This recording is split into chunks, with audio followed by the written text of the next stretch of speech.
छर्रे वाली company GM beverage के quarter three के मैं रिजल्ट देख रहा था। 22% की टॉप लाइन ग्रोथ दिखाई है, 91% का नेट प्रॉफिट रहा है।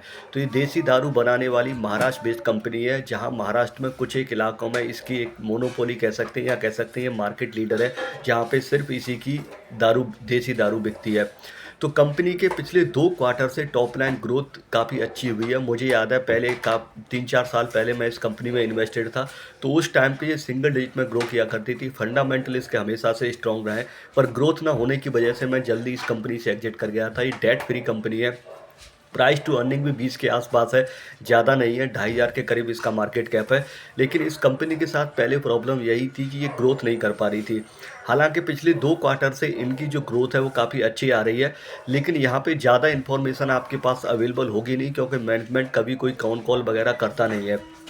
तो अगर फिर भी आप देखेंगे क्या वो फैक्टर रहे जिसकी वजह से इसकी जो ग्रोथ है वो इम्प्रूव हुई है, तो जो चीज़ मुझे समझ में आती है इसकी एनुअल रिपोर्ट वगैरह या अवेलेबल इन्फॉर्मेशन के बेसिस पे, पहला ये है कि इनकी जो ऑपरेशन एफिशिएंसी है वो थोड़ी बेटर हुई है। दूसरा रीज़न जो ग्रोथ का मुझे लगता है वो ये है कि रूरल की जो डिमांड है वो इम्प्रूव होने की वजह से यहाँ पे ग्रोथ थोड़ा देखने को मिली है। पर कोई केपेक्स से रिलेटेड इन्फॉर्मेशन या कोई जानकारी आपको नहीं मिलेगी, ना एनुअल रिपोर्ट में कहीं पर कोई जिक्र है, और कंपनी कॉल वगैरह करती नहीं है, तो मैनेजमेंट का कुछ व्यू आपको फ्यूचर आउटलुक को लेके मिलेगा नहीं।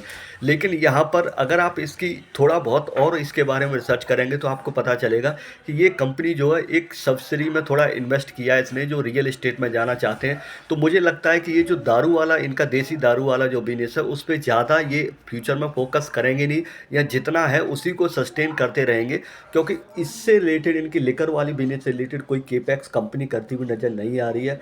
लिमिटेड इन्फॉर्मेशन है, बट फंडामेंटली स्ट्रॉन्ग कंपनी है। लेकिन फ्यूचर के बारे में ज़्यादा नॉलेज या कह सकते हैं फोरकास्ट ज़्यादा प्रेडिक्ट आप कर नहीं सकते। तो अभी के लिए बस इतना ही। बाकी का कोई अपडेट आता है तो मैं इस पर एक वीडियो अलग से फिर बनाऊंगा। Thanks for listening, take care, bye bye.